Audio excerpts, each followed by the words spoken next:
Hai, Assalamualaikum warahmatullahi wabarakatuh. Bertemu kembali dengan saya, Tata Farahia. Kita masih akan membahas mengenai determinan pada mata kuliah aljabar linear. Ya, kali ini kita akan membahas mengenai properties atau sifat-sifat dari fungsi determinan. Nah, yang pertama adalah basic propertiesnya ya. Jadi jika ada dua matriks yang memiliki dimensi yang sama, misalkan A dan B memiliki dimensi n kali n ya, dan juga K adalah suatu sembarang skalar ya, suatu nilai konstanta skalar, maka kita akan mempertimbangkan beberapa kemungkinan hubungan antara determinan A, determinan B, maupun determinan K kali A, maupun determinan dari penjumlahan dua buah matriksnya, ataupun determinan dari perkalian dua buah matriksnya. Nah, yang pertama adalah jadi kalau misalkan sembarang baris ya pada matriksnya itu kita bisa pindah melalui tanda determinan ya, dan juga apabila masing-masing dari n baris pada matriks A ya kita kalikan dengan K memiliki common factor dari K ya, maka kita bisa menghasilkan suatu persamaan seperti ini. Determinan K kali A, jadi jika suatu matriks A itu kita kalikan dengan skalar K ya, artinya di semua entries-nya kita kalikan dengan K ya. Jadi bukan hanya satu baris atau satu kolomnya aja. Nah, maka hasil dari determinannya adalah sama dengan K pangkat N dikalikan dengan determinan A. N ini adalah jumlah dimensinya atau size-nya. Nah, jadi sama dengan K pangkat 3 dikalikan dengan determinan A normal. Nah, yang kedua, jadi ternyata penjumlahan antara dua buah matriks, misalkan matriks A dan matriks B yang memiliki size yang sama, ya ternyata kita tidak bisa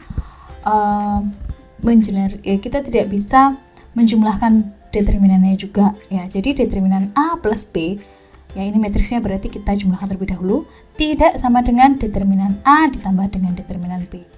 Oke, kita punya contoh. Jadi contoh ini akan membuktikan ya. Jadi misalkan determinan ada matriks A dan ada matriks B dan ada matriks A ditambah B. Determinan matriks A adalah 1, determinan matriks B adalah 8, dan determinan matriks A plus B adalah 23. Nah, jadi kalau determinannya kita tambahkan, hasilnya adalah, 1 plus 8 ya, ini harusnya 1 plus 8 sama dengan 9 ya. Nah, jelas-jelas ini tidak sama ya, tidak sama. Berikutnya, untuk teorema 2.3.1, jika ada A, B, dan C merupakan matriks dengan size yang sama, ya, yang membedakan hanya single row, ya, katakanlah baris yang kesekian, dan kita mengasumsikan bahwa single row dari matriks C itu, jadi kita menghasilkan bahwa salah satu baris dari matriks C itu didapatkan dengan menjumlahkan, ya, entries ya, menjumlahkan entries dari baris matriks A dan matriks B. Nah, maka determinannya adalah determinan C sama dengan determinan A plus determinan B. Nah, hasil yang sama juga berlaku untuk kolom. Jadi jika kolom dari matriks C itu merupakan penjumlahan antara kolom dari matriks A dan B ya, maka hasil dari determinannya adalah penjumlahan dari determinan A dan B. Oke, yang berikutnya, jika B adalah n kali n matriks dan E adalah n kali n matriks juga, ya, maka kalau keduanya kita kalikan, ya, determinan E dikalikan dengan B itu ternyata sama dengan determinan E dikalikan determinan B. Jadi kalau matriksnya dikalikan, determinannya juga dikalikan. Ini berlaku ya.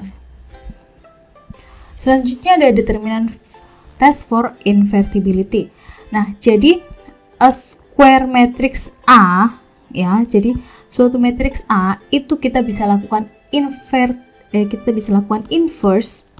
ya, jika dan hanya jika determinannya ada, determinannya tidak sama dengan 0. Jadi sebelum kita melakukan inverse, ada baiknya kita lakukan tes determinannya.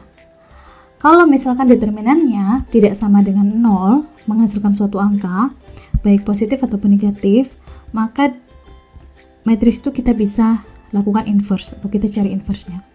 Tapi kalau kalau determinannya sama dengan 0, maka matriks itu tidak bisa kita lakukan inverse ya. Jadi matriks itu ya tidak invertible gitu. Nah, jadi kalau kita punya A dan B merupakan matriks square ya dengan size yang sama, maka determinan dari perkalian keduanya A kali B sama dengan determinan A dikalikan dengan determinan B. Saya kira teorema 2.2.4 ini serupa dengan lemma 2.3.2 ini ya. Sama ya. Cuman bedanya E ini adalah elementary matrix.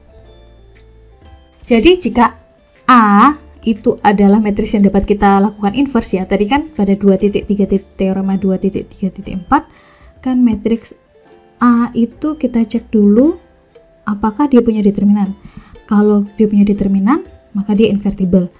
Nah, determinan dari hasil inverse-nya itu sama dengan 1 dibagi determinan dari A. Oke, jadi determinan A inverse sama dengan 1 per determinan A. Oke, kita cek yang pertama adalah by evaluating the determinants ya. Jadi determinan dari kalau kalian lihat pada baris yang terakhir ini adalah penjumlahan antara katakanlah baris A dan juga ini mungkin ini adalah dari matriks B gitu ya. Mungkin ini juga dari matriks B gitu ya. Nah, ini adalah matriks C gitu misalkan. Nah, maka sama dengan determinan matriks A ditambahkan dengan determinan matriks B. Ini adalah A dan ini adalah B. Dan yang kedua, jika A, kalau kalian lihat first and third rows ya, pada baris yang pertama dan juga baris yang ketiga ya, jadi baris ketiga adalah 2 kali baris yang pertama, maka dia kan proporsional ya kan. Nah, jadi determinannya hasilnya adalah 0, maka matriks A itu tidak bisa kita cari inverse-nya. Lalu selanjutnya kita akan coba memverify ya determinan A kali B sama dengan determinan A kali determinan B. Ya, jadi jika ada matriks A punya determinan 1, matriks B punya determinan min 23. Sedangkan determinan A kali B-nya ya, ini adalah hasilnya, hasil A kali B sama dengan minus 23. Kalau kita cari sendiri ya determinannya dari sini ya, 2 kali 14 dikurangi dengan 3 kali 17 ya, sama dengan 28 dikurangi dengan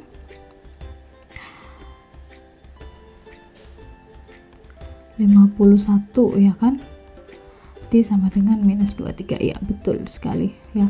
Atau kita juga bisa cari dari perkalian antara ini, 1 dikalikan dengan min 23 sama dengan 23. Oke, sama ya, minus 23. Oke, saya kira cukup sekian dulu penjelasan mengenai determinan ya. Mudah-mudahan kalian bisa memahaminya dengan baik. Sekarang kalian hanya perlu berlatih latihan soalnya ya. Saya kira cukup sampai sekian dulu. Terima kasih atas perhatiannya. Wassalamualaikum warahmatullahi wabarakatuh. See you.